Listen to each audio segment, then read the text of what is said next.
Good morning, folks. Triple Crown here, coming to you from Vancouver, British Columbia. This is a round 9 summary YouTube wars for Global War 1939 versus HuntLikeDavid. This was a very intense round, very large naval battle, and I would say the Axis probably won some of the battles, but overall, in regards to the game, maybe they took a step back. So we'll get into sort of what happened. First, overall, in regards to positive things for the Allies, sort of something I've never done before, but the British did capture Tobruk, which was not the biggest battle, but because the Italians only built one unit their last turn, they built 4 destroyers back home, just west of Rome. But the British, they built a minor IC in Alexandria, because that territory is worth 2, a radar tower, which you can see, and an air base. So they currently have 4 aircraft sitting in Alexandria ready to scramble and protect C-Zone 46 or protect C-Zone 47. And the Russians, they are all sitting in Cairo, this Air Force here, and they're at an air base with a radar tower, so they can also scramble 4 aircraft. So if need be, the Allies can scramble 8 aircraft into the C-Zone 47 to protect it. North Africa is now secure. So that is, that is a big bonus for the for the Allies. This was a lot of resources spent here, and it almost cost London. But it was this battle was a lot closer than it seems. It seems like the British had the upper hand, maybe by half a turn.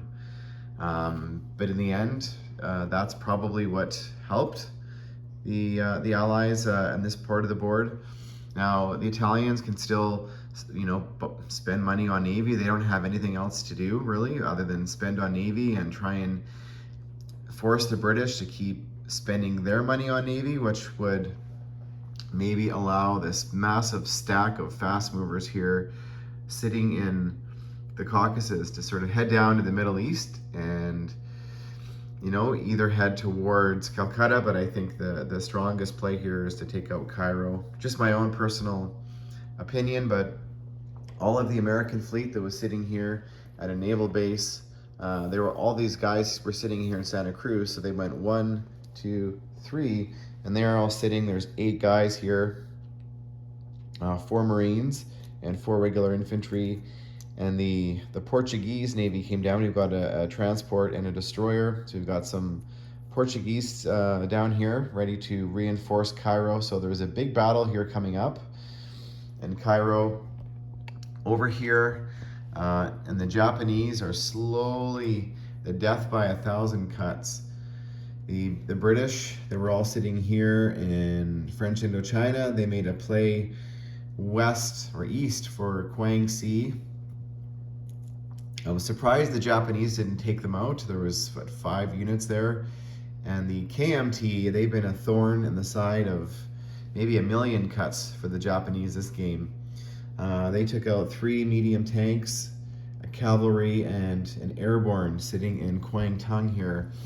And currently Hong Kong is sitting vacant. That's still under Japanese control, despite the fact that there's no roundel on it. It's actually under Japanese control, but there's no Japanese transports left on the board. So the only way the Japanese can reinforce it next turn is with their Air Force. And there's currently 3 aircraft up here. There's 3 aircraft down here. There is an air transport here with 1 guy that could fly in there maybe, but do they want to do that? The Japanese did. They have regained almost all of their territory now. I think all of their original territory, and they're starting to push out. They've taken out the KMT and Yan'an. They've got 5 veterans there, 2 heavy artillery, but these guys now are a little bit out of position in regards to sort of defending Shanghai, defending Hong Kong. So the Western allies, or the allies in the area, the FEC region, China region, are very happy to see the Japanese headed towards Russia, headed towards CCP, rather than defending their victory city. So that is a bonus for them. And the Russians, they built some more fast movers there. They've got a couple guards, a couple heavy tanks, and these territories are about to be gobbled up by the Japanese. They've got an amphibious tank sitting there. So, you know, the Japanese can definitely go into Russia next turn, and Russia's only making 13.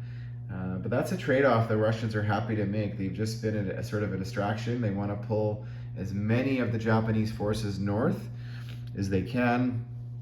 So that's interesting. But the mother, I keep saying this every time there's a big naval battle.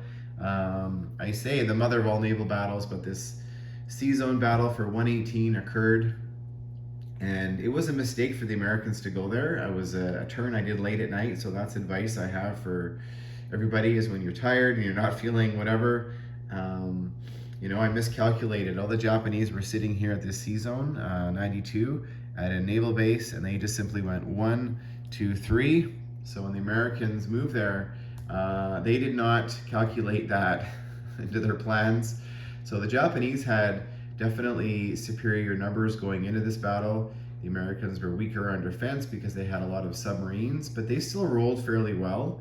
And despite that fact, the Japanese were successful. The Americans had a task force of 7 submarines sitting off the coast of Midway, and they did a counterattack after the battle was over, and they sank 2 more Japanese carriers, fully loaded carriers, and 1 battleship. So these battleships are all damaged, so they can move 1 space next turn.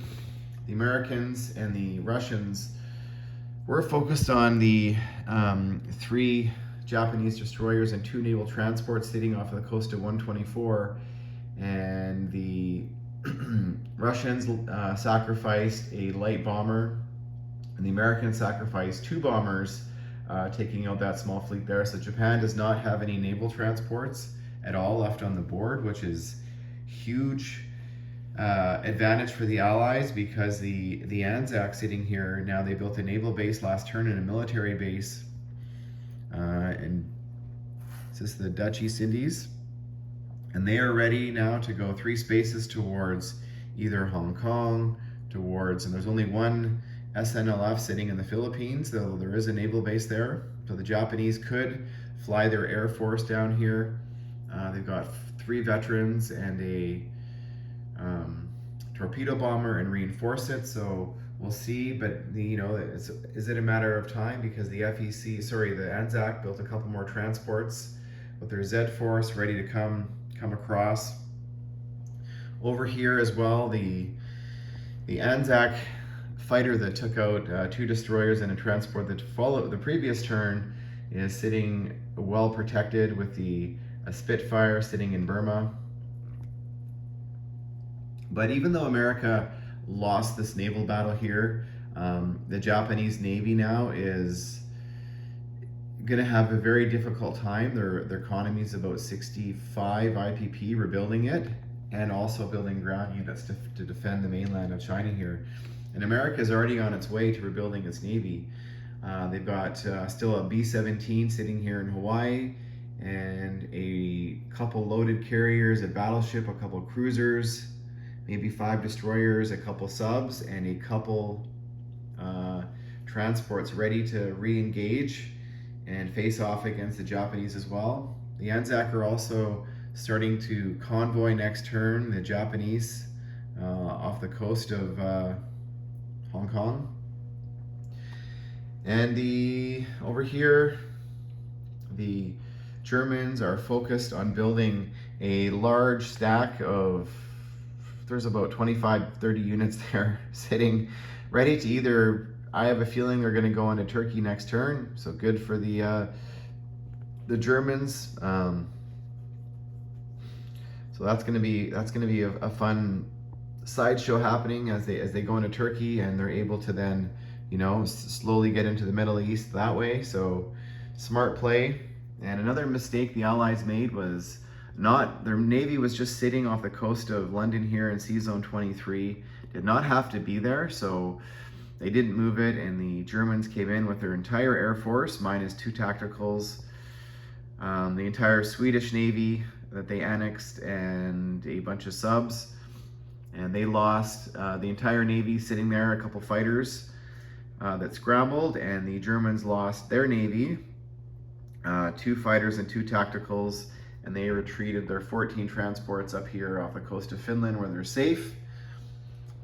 And the Canadians are rebuilding their Navy over here with the British. They've got a coastal battleship, a couple destroyers, a scramble of a couple aircraft, and the Americans have one attack transport sitting here off the coast of Washington, ready to go reinforce if Sea Lion is back on the table. The Germans got a couple subs up there hiding off of the coast of Greenland. And over here now, Chile is the only remaining pro-Axis territory sitting in South America. So the Americans, you know, are they going to capture that next turn? We'll see. They don't have anything else to do, so they may as well. There's another transport sitting here off the coast. It's just south of Italian Somaliland, ready to bring a couple more infantry up next turn. So it's going to be a battle of attrition. I imagine the Germans are going to have about 40 or 50 units attacking Cairo. So can the British, how are they going to defend that with the Russians there? So that's going to be very interesting. The British still have a couple military bases here in the Middle East. We've got a military base down here. So how are the British going to be able to defend Cairo coming up? And are the Japanese going to be able to defend Manila? You know, probably Singapore is maybe off the table because of this large stack here. Are they going to be able to defend Hong Kong? Are they going to be able to defend Shanghai? And what is going to happen with the Navy over here? You know, this Navy sitting in Sea Zone 118, these damaged battleships can move 1 space. So how are the Japanese going to re-engage their Navy to rebuild their Navy to fend off the Americans while the Anzac Navy is coming? So stay tuned for round 10, and thanks for watching, folks.